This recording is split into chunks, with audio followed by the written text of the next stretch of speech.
Olá a todos, bom dia, boa tarde, boa noite. Eu sou o Thales, acadêmico do curso de Medicina da Universidade Federal de Pelotas, e esse é o Ginecologicamente Falando, podcast do Departamento de Ginecologia e Obstetrícia da Universidade Federal de Pelotas. Vamos falar de temas importantes na área da ginecologia e obstetrícia e assuntos importantes no dia a dia da saúde da mulher. Hoje retomaremos o assunto da semana passada, que é sobre ciclo menstrual, e teremos mais perguntas para fazer à doutora Adriane Manda, também nossa professora. Ela é formada pela Universidade Federal de Pelotas, ela também fez residência em ginecologia e obstetrícia pela Universidade Federal de Pelotas e pela Universidade de Alicante, na Espanha, mestre em ginecologia e obstetrícia pela Faculdade de Medicina de Ribeirão Preto, USP, professora da Universidade Católica de Pelotas e preceptora da residência da Universidade Federal de Pelotas. Boa tarde, professora Adriane. Boa tarde, Thales. Boa tarde, ou bom dia, ou boa noite. Nós não sabemos o horário que estarão nos escutando, né, Thales? Professora, vamos lá retomar o papo da última terça-feira. Na última pergunta, semana passada,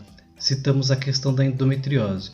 E lá no início, no nosso terceiro episódio, professora, foi com o Dr. Zambonato falando sobre endometriose, pela importância do tema e bem questão das dores. Nós temos, Thales, um retraso por serem meninas jovens. Normalmente nós temos um retraso de 8 a 10 anos, né, nesse extremo do início das menstruações de diagnóstico de endometriose. Embora a gente ainda tenha muito por aprender sobre endometriose, é um desafio da ginecologia, tanto no sentido fisiológico como cirúrgico mesmo, porque às vezes ela requer grandes capacitores para abordagem cirúrgica com poucos danos, né, pélvicos. A gente hoje tem tentado estimular o manejo dessas dores com o intuito de amenizar a quantidade de fluxo dessas meninas, que seria o manejo que nós faríamos nas suspeitas de pacientes com endometriose jovem. Pontualmente, quanto dura mais ou menos o ciclo menstrual? Quantos dias mais ou menos essa paciente fica menstruada, professora? As mulheres normalmente menstruam com intervalo mínimo de 21 dias, no máximo de 35 dias. A média normalmente de duração do ciclo menstrual são 28 dias. O ciclo é considerado desde o primeiro dia da menstruação até um novo início de um fluxo menstrual. Isso é a extensão de um ciclo menstrual. Com relação aos dias, normalmente de 2 a 7 dias, uma média de 5 dias de fluxo menstrual, com uma variação de 20 até 80 ml, com uma média de 50 ml de perda sanguínea diária. Professora, sobre a pílula anticoncepcional, ela reduz a menstruação, ela reduz as cólicas, ela ajuda a regular o ciclo? Sim, porque as pílulas combinadas, em que nós temos estrogênio e progestogênio, elas são usadas em um monociclo. O que eu quero dizer? Que no mesmo comprimido tu tens estrogênio e progestogênio. Como eu havia comentado, o estrogênio ele produz proliferação endometrial, mas a progesterona ela se opõe a essa proliferação. Então, a espessura endometrial das meninas que usam contraceptivo combinado é infinitamente menor do que a espessura atingida no endométrio de uma mulher que tem o seu ciclo ovariano livre. Isso, então, faz com que exista, né, uma menor necessidade de contrações uterinas para a expulsão desse tecido, que nessas circunstâncias é bem inferior em termos de quantidade. Ainda sobre a questão anticoncepcional, nós temos o DIU de cobre. Gera-se muita dúvida se ele aumenta a menstruação, e nós também temos o DIU hormonal, que não é tão conhecido como de cobre, pelo menos não tão acessível. O que acontece com a menstruação quando a mulher usa ele? O DIU de cobre é um contraceptivo chamado LARC, que são contraceptivos de longa duração. Hoje nós disponibilizamos na rede pública o T de cobre 380, e esse cobre tem um mecanismo de ação justamente por causar um processo inflamatório. Então, ele exacerba o processo inflamatório endometrial que existe em cada ciclo menstrual. Com isso, a gente tem um ganho em torno de 30% a 40% a mais de volume de fluxo menstrual em cada ciclo, né, em que se tem a usuária do DIU-T de cobre. Já ao contrário, o DIU medicado com levonorgestrel, que hoje nós temos duas diferentes concentrações de excreção de levonorgestrel por esse cilindro intrauterino, ele, por ser um progestor estrogênio ele inibe o crescimento endometrial ao longo da sua utilização. Isso faz com que a mulher tenha um ciclo menstrual infinitamente inferior em relação às mulheres que não usam, né, nenhum método de bloqueio hormonal, ou então em relação ao DIU Tedicord. Esses DIUs medicados, inclusive, eles têm sido utilizados como recurso não só contraceptivo, mas também terapêutico em situações ou patologias que justamente cursam com aumento de volume de fluxo menstrual, quando mulheres apresentam miomas, adenomioses, até algum sangramento disfuncional pré-falência ovariana, que é comum nessas mulheres. No outro extremo da vida reprodutiva, ela tem um descontrole novamente da sua ovulação, não aqui por imaturidade dessas relações, mas sim agora por um desgaste da qualidade daquele folículo que há anos se encontra ali no ovário dela. Muitas mulheres hoje em dia, elas optam por usar a pílula anticoncepcional continuamente para não menstruar. Este uso para esta finalidade causa algum problema? Tem alguma vantagem de usar a pílula para essa finalidade? Não, na verdade o problema não se tem relatado, justamente porque hoje a gente entendendo melhor a fisiologia e a dinâmica de todos esses compartimentos femininos, a gente entende que à medida que ela faz uma combinação estrogênio-progestogênica que mantém aquele tecido aderido à parede uterina e que isso nutre de forma a longo prazo aquela vida endometrial,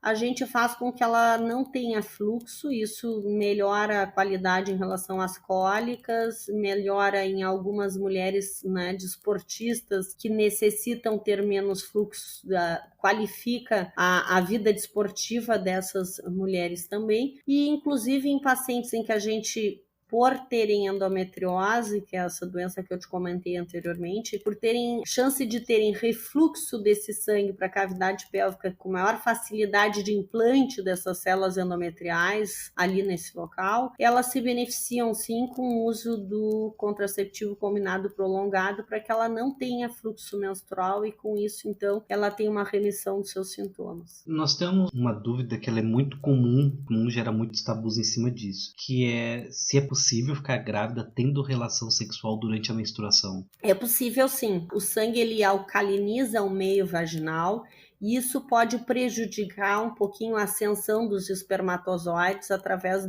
do muco cervical, mas não é um fator impeditivo de gestação, com certeza. O que acontece é que normalmente quando a mulher está menstruada, ela não tem ali no ovário um folículo maduro apto, um ócito preparado para ser fecundado por esse espermatozoide. Então é pouco provável, mas a gente jamais poderá dizer que é impossível. Pois é, na medicina não se diz que nada é impossível, né? Essa palavra a gente abole do dicionário médico, nunca e jamais não existem. Em relação às mulheres grávidas, professora, elas podem seguir menstruando? Não. Mulher grávida, ela não menstrua. Na verdade, o que acontece são alguns sangramentos que podem estar associados à ameaça de abortamento no primeiro trimestre da gravidez, ou se não, a um período em que a placenta está em formação e está infiltrando-se na parede uterina, e isso pode gerar um pequeno escape de sangue e normalmente é coincidente com o tempo previsto da próxima menstruação após a fecundação daquele óvulo. Então, o que a gente chama esse sangramento de implantação, ou seja, de perpetuação da placenta sobre o espaço endometrial. Então, esses sangramentos na grávida, elas têm ou uma implicância fisiológica ou, se não, algum motivo que possa estar relacionado, né, a uma possível complicação da gestação. Mas não são menstruações, com certeza. E ali em relação à questão fisiológica e endocrinológica da pílula anticoncepcional, quando se pausa ela, existe um tempo para que as menstruações retornem? Normalmente as pílulas hoje que nós disponibilizamos no mercado, elas agregam uma combinação estrogênio-progestogênica que fazem um bloqueio que não é persistente uma vez que haja descontinuidade dessa medicação. Então, Normalmente 45 dias ou no máximo 6 meses seria um prazo de tempo para que todas essas conexões retornassem ao seu estado fisiológico normal. Voltando àquela questão de tabus, de mitos e verdades que se geram em torno das pessoas, a questão da prática de atividade física, ela pode ser feita durante a menstruação? As pessoas mais antigas, né, na verdade, têm mais tabus ainda do que essa nova geração. E se dizia antes que a mulher não podia lavar o cabelo durante a menstruação, aí a gente também ouve alguns mitos de que não podia lavar a cabeça depois de fazer uma cesárea. O que a senhora tem a dizer sobre isso, professora? Eu tenho a confirmar que de fato são mitos, não existe a mínima justificativa, né, nem explicação para que uma pessoa não possa lavar os cabelos ou fazer a sua higiene, né, devidamente durante o período menstrual. Não existe nenhum contato dessa higienização e tampouco influência sobre o ciclo menstrual, como eu expliquei, que acontece dentro, né, de um sistema que está totalmente compartimentalizado interno e que não é justificado, então, de nenhuma espécie a falta de higiene desse período. Então, é de fato um mito mesmo. Eu vou continuar nessa questão do mito, porque é bem interessante tu fazer uma associação dessa acadêmica com os mitos que se gera na sociedade em torno de um assunto muito importante, né, que é o ciclo menstrual, que todas as mulheres vão passar por isso. E eu não imagino também por onde surgiu esse mito, mas há uma questão de que a menstruação, as pessoas acham que a menstruação ela para de descer quando a mulher entra no mar ou na piscina. Na verdade, o que eu acredito que possa justificar essa associação de dados é que normalmente existe uma diferença de temperatura, né, na piscina e no mar, são temperaturas mais gélidas. Isso faz com que ocorra, né, um aceleramento do processo de coagulação sanguínea e faz então com que o fluxo não se exteriorize de forma fluida, e sim sobre a forma de coágulos. Então é a falsa percepção de que o fluxo menstrual deixa de acontecer, mas única justamente por a diferença de temperatura. Interessante. Então ele não para, na verdade, de descer, né? Com certeza não para. Quando a menstruação atrasa, quanto tempo a mulher deve esperar para fazer um teste de gravidez caso ela suspeite? Se ela fizer esse teste e der negativo, o que ela faz? Procura o médico, Thales. Tô brincando, não. Com certeza, assim, ó, como nós conhecemos o limite de extensão de um ciclo normal, 35 dias.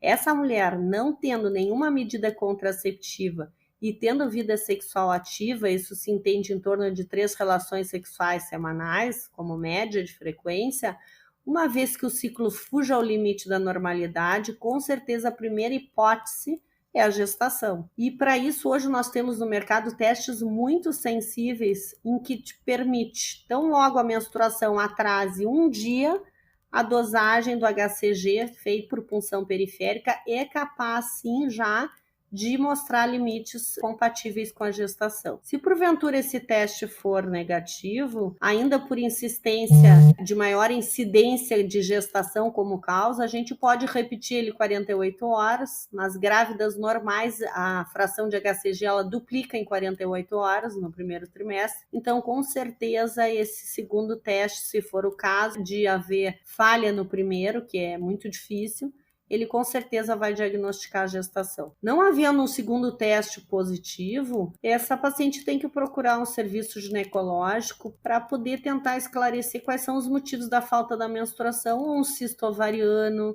que normalmente não é raro de acontecer, por ser um mecanismo muito complexo a menstruação. Em 1 a 2 ciclos do ano existem falhas nessas sinapses todas, e isso faz com que aquele folículo cistifique, não faça o seu ciclo completo, e isso possa terminar atrasando a menstruação. Nosso corpo é fantástico. Eu gosto muito dessa parte, né? Então eu fico encantado. Eu também. Somos 2, então, suspeitos. Eu vou ser ginecologista obstetra, né, professora? Eu vou fazer residência, pretendo, né? Então eu fico encantado com esse assunto. Mais um motivo para justificar o teu gosto, que realmente tá tendendo para o lado certo. Não, eu tenho certeza, professora. Nas mulheres de mais idade, professora, há uma queixa de uma menstruação com muito fluxo. Por que isso acontece, professora? Justamente porque esses ócitos que fazem o ciclo ovariano, eles estão mais velhos e eles apresentam falha no tempo de amadurecimento, e isso então se traduz por um ciclo muitas vezes anovulatório. Se a mulher não ovula, ela não produz progesterona, então ela não tem aquela oposição ao crescimento endometrial realizado pelo estrogênio previamente. Então esses endométrios ficam mais espessados e são traduzidos clinicamente com um volume de fluxo, né, atrasado, mas com mais volume. É o que caracteriza normalmente a fase pré-falência ovariana, ciclos menstruais falhos e com grande volume de menstruação. O que seria considerado menopausa? A senhora agora falou ali nos ócitos mais velhos. Então, o que seria considerada menopausa e qual a idade que acontece? A menopausa é, na verdade, o esgotamento e o uso de todos aqueles folículos ovarianos que nasceram com essa mulher. Então, como ela não tem mais a unidade, o morfofuncional do ovário, capaz de produzir estrogênio e progestogênio, esse endométrio, ele não existe um comando para que ele cresça e descame. Ele ali existe, mas de uma espessura muito fina e que se mantém em repouso justamente por falta de estímulo hormonal ovariano. Isso acontece em 90% das mulheres em torno dos 50 anos de idade. Mas poderá a menopausa ser considerada normal quando, a partir de 1 ano, a mulher não apresentar mais nenhum ciclo menstrual, tanto desde os 40 anos de idade, como o limite dos 55 anos de idade. Então, é um período flexível, mas que está dependente de uma série de exposições a substâncias durante a vida reprodutiva, a idade gênica em que as mulheres daquela família entrou em falência fisiologicamente. Isso é bastante influente. Se houve consumo de tabaco durante a vida reprodutiva, pode antecipar. A própria ligadura tubária pode comprometer um pouquinho a vascularização ovariana e antecipar também um pouco a idade dessas mulheres entrarem em esgotamento ovariano. Se caso a paciente menstrue após esse período, chamado menopausa, pode ser preocupante? Então, a paciente que apresenta 1 ano de ausência menstrual, ela é considerada na menopausa, justamente por não haver hormônio que estimule aquele tecido a crescer e descamar o endométrio. A maioria das mulheres menstrua após menopausa por atrofia endometrial, por uma instabilidade daquele tecido em se manter aderido à lâmina miometrial. A atrofia endometrial não tem implicância patogênica nenhuma, mas pelo fato da mulher estar em uma idade em que há incidência de maior índice de patologias em potencial pélvicas, é mandatório que nessas mulheres a gente faça uma avaliação, né, minuciosa da pelve,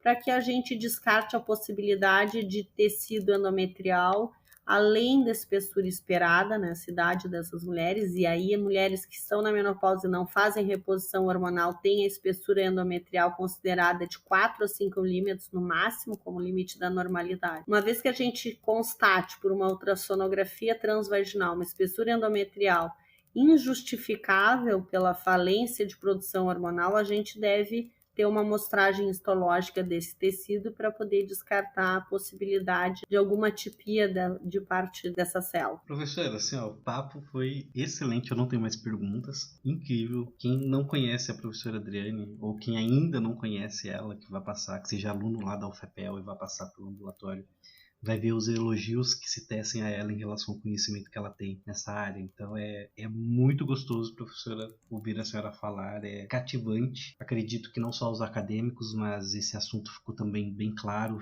acessível às pessoas que escutam o podcast e que não têm conhecimento científico. Então, muito obrigado a senhora por ter aceito o convite, por ter abordado esse tema de extrema importância para nós. Muito grato, foi muito legal escutar a senhora, professora. Obrigado, Thales, agradeço teus elogios. Eu acho que quando a gente mistura vida com ciência, é mandatório que a gente não deixe de se aperfeiçoar. Como eu havia aberto o podcast, as minhas palavras se repetem, mas eu acho que elas são importantes e a gente tem um papel aqui de aperfeiçoamento e de melhora, né, na Terra. Então eu acho que o conhecimento ele não tem limite. o limite é a curiosidade de cada um. Então, agradeço a participação, agradeço a lembrança do meu nome e me ponho à disposição, né, para futuros esclarecimentos pessoais ou de forma digital. O que vale é a intenção da gente ajudar. Então tá, professora, muito obrigado. Agradeço a todos e a todas que ouviram esse podcast. Muito bom. Nos vemos na próxima terça com outros episódios. Meu muito obrigado. Boa tarde a vocês e boa tarde, professora. Boa tarde, Thales. Boa tarde a todos. Um grande abraço. Tchau, tchau. Tchau.